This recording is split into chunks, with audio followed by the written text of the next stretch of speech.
నేను ఇవాళ ఒక చిన్న సీన్ని రిలేట్ చేసుకున్నాను. బాహుబలిలో రాజు ఒక చిన్న రాంగ్ డెసిషన్ వల్ల రాజ్యానికి దూరమైండు. అంటే హీరోనికి ఇచ్చిన ఒక్క చిన్న మాటకి వాళ్ళ అమ్మ ప్రేమకి దూరమైండు, రాజ్యానికి దూరమైండు, అంటే రాజా అధికారానికి దూరమైండు.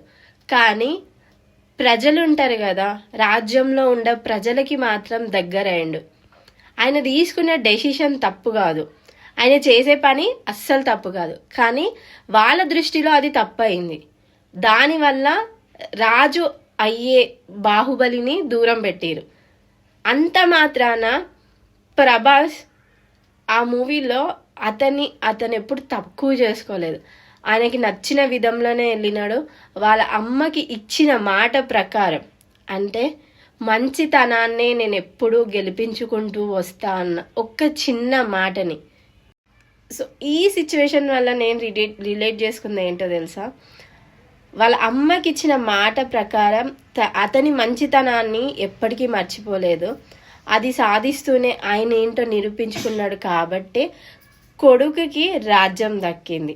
సో మనం చేసే మంచి ఎప్పటికైనా మనకి ఏదో రూపంలో మనకి తిరిగి వస్తుంది. అలా అని చెప్పేసి నువ్వు ఎప్పుడు నీ మంచితనాన్ని కోల్పోకు.